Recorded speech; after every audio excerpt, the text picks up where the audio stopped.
Hello, everyone. Welcome back to the Fake News Podcast. My name is Finn, and I am here with Juan, Dallas, Morgan, and Alana.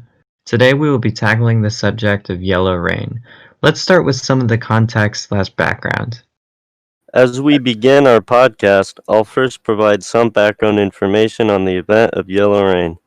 Although many not be aware of it, in the 1960s there's a secret conflict located in southeastern Asia, where America has sided with the Hmong Laos of Vietnam and Thailand.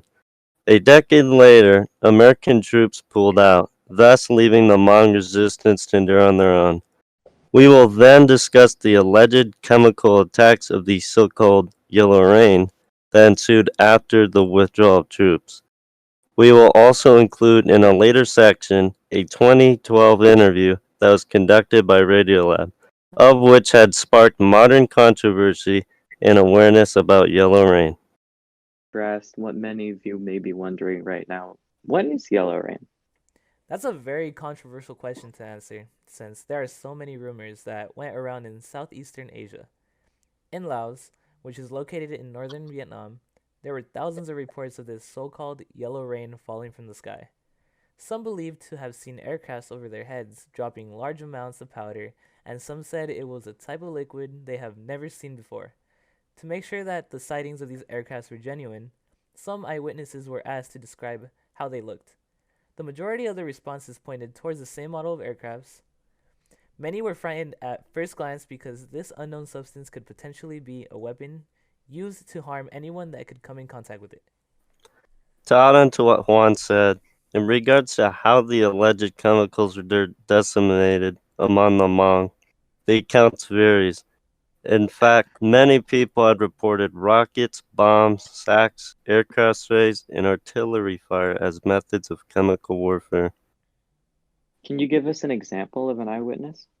Well, although there were lots of people who witnessed yellow rain, one who really stood out was Mr. Yang, who was a leader of the Hmong resistance. He played a pivotal role in delivering first-hand accounts during incidents of chemical warfare attacks located in his proximity. He then relayed back his findings to the Thai government via the radio issued by them. Hey Juan, can you elaborate more on what Mr. Yang had to say? Yeah, for sure. To further expand on what Mr. Yang saw, he decided to open up with what he experienced. In an interview conducted by another well known podcast channel, known as Radiolab, they managed to interview Mr. Yang himself. Although they asked some trivial questions, the interviewers were able to gather some eyewitness evidence. Mr. Yang saw dead animals and people extremely ill from their stomach, throwing up blood, having headaches, and washing their rashes with opium to dull the pain.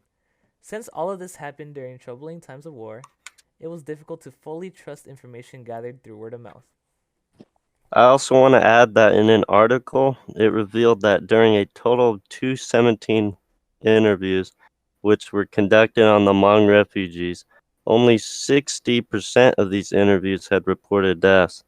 Additionally, deadly symptoms were rarely seen, as only 8% of the interviews reported bloody vomiting, 10% report having bloody diarrhea, and only 21% report having rashes or blisters. And how did the U.S. Department of State react to the yellow rain incidents? After hearing about the use of possible chemical warfare in Southeast Asia, the U.S. Department of State desired a full-time approach by specialists. As a result, the department reacted by sending out a chemical and biological weapons team to operate in Thailand for 2 years. During their operation, the team had made numerous interviews. Although these interviews did provide insight, there existed a large flaw, as these interviewees talked about the accounts of others. Additionally, when the team had re-interviewed the same Hmong people, their accounts and words didn't even align with the same accounts during their interview.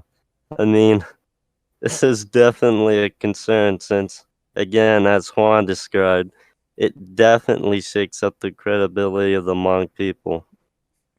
As refugees were being taken in by the Americans, a couple of them had physical evidence of the rain. Multiple leaves with these yellow spots were identified and handed in to the US government for further investigation. The size of these spots on the leaves were 2 to 3 millimeters long. It was hard to believe that anyone would use a chemical weapon because a shift this huge could easily lead to a nuclear holocaust.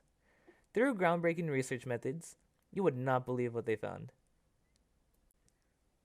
In terms of the scientific research conducted around what yellow rain was, two instances include one conducted by Thomas D. Seeley, Joan W. Nowicki, Matthew Messelson, John Gilman, and Pantep Agratanakul, and another conducted by Chester J. Mirocha. For a quick overview of the two studies, Mirochas found toxins in a sample from Southeast Asia, while the others found abundant evidence that the yellow spots on leaves were bee poop. Wait, so you're saying yellow rain was found to be bee poop? Not exactly. The research conducted by Seeley and others concludes that the mostly yellow shower and subsequent droppings are bee poop, and this conclusion is backed up by ample evidence. Some key points of evidence are that the yellow spots contain pollen that had been digested by bees, as well as different types of pollen for each spot, making it very unlikely that the yellow spots could be made by people. Another is that while a swarm of bees are taking their defecation flight, the people underneath can neither hear nor see them. However, they could not prove that chemical warfare had not taken place. So, was there any presence of chemicals in the area, thus indicating the use of chemical warfare? Yes, there was. Mirocha's research, which was conducted in 1981, found several toxins in 5 of 6 leaf samples taken from Southeast Asia. While his research was one of only 2 that found toxins compared to more than 80 that didn't, the ones that tested negative were conducted starting from late 1982, and it is unknown how long it would take for the toxins to become undetectable. Prior to this, Mirocha was one of the world's leading experts on mycotoxins, and particularly Russian mycotoxins, having traveled to Russia twice to study problems that they had there, one of which was a natural outbreak of T2 toxin. Makes sense since all of this was happening during the time of the Cold War. Yes, Mirocha believes that they could have weaponized it because of said outbreak. From Mirocha's research, we can be confident that there were toxins in the place and time that his sample was collected from, and from his past experience in Russia that the Russians had a recent history with such toxins.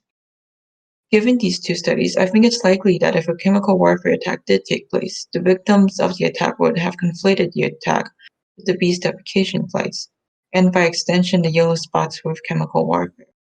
Yellow spots being definitively bee poop, and the eyewitnesses potentially mistakenly identifying it, however, does not disprove chemical warfare.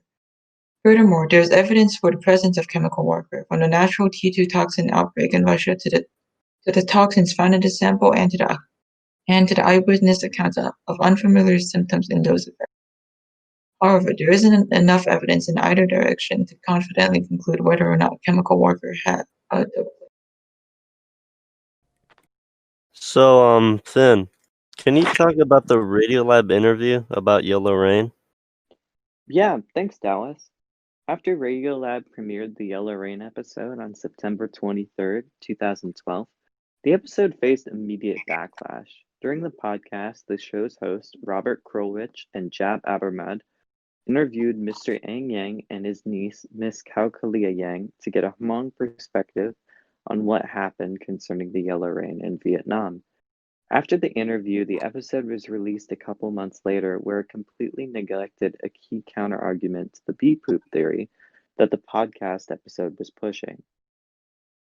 And once the podcast was released, Ms. Kaukaleo Yang came out in a further response to explain the numerous significant points that have been cut out from her uncle's interview.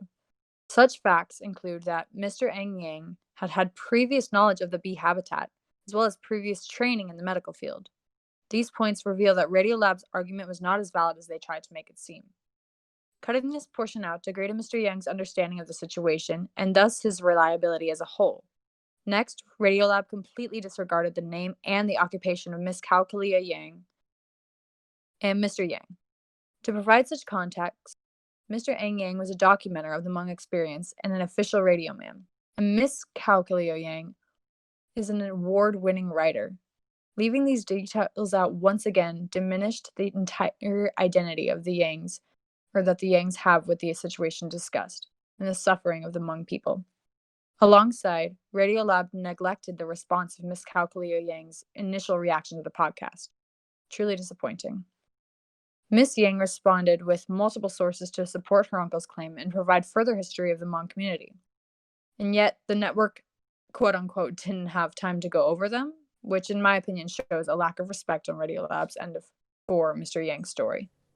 So why is it that the podcast received so much backlash? Well, as a whole, Radiolab's complete disregard of these significant points entails a clear depiction of what the podcast was trying to accomplish through their edits. So the more hatred that Radiolab received, the more innocent they wanted to appear. First, by playing the victim, by saying Miss Kao Kaleo Yang was quote unquote monopolizing the interview, and second, by trying to take accountability. Now, in this section of the podcast, Finn and Morgan are going to expand on how the Reagan administration and Congress played a large role with the Yellow Rain. Can you guys expand on that? Yeah. In September 1981, the Reagan administration charged the Soviets for waging chemical warfare in Southeast China. Congress's statement was based off three pieces of evidence: the interviews of alleged victims and eyewitnesses, CBW agent samples that were found, and a chemical analysis reporting of T2 toxins from alleged attacks. The first interviews came via telegram from the US Embassy in Thailand, where the refugees were allegedly attacked with rockets, bombs, stones, and medicine from the sky. US officers promptly went to Thailand to conduct more interviews with the refugees, and there they were given samples of an alleged CBW agent on leaves and village rooftops covered with yellow dots. Although these samples tested negative for any deadly chemicals, Morocha's findings of T2 toxins in samples collected off of the leaves and stems led to the administration finalizing the claims saying that the US had physical evidence of toxin warfare in Southeast Asia. By 1984, with a substantial pool of evidence, Congress claimed that the Yellow Rain debate was closed. Wait, but what about all the other findings, like the bee poop theory? I'm glad you brought that up.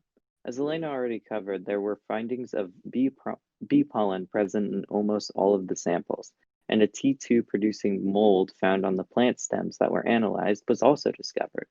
This evidence made the claim that the Soviets were waging chemical warfare almost insupportable. And instead of listening to the scientific experts at the time who had all this data that contradicted the administration's claims, the Reagan administration kept on insisting that the Soviets were the cause of it all.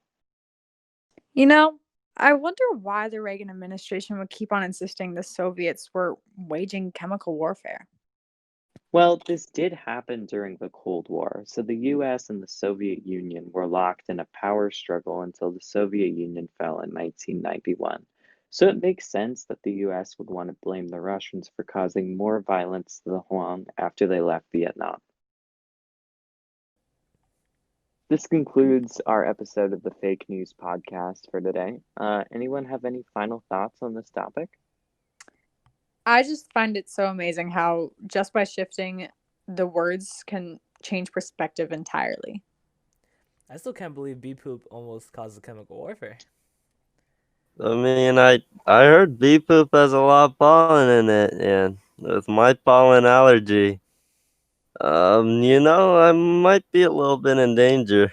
It's okay, Dallas. Just make sure to carry some tissues on you when you go outside. Sure. Thanks for listening. Don't forget to bring an umbrella just in case yellow rain occurs again. This is Fake News, signing off.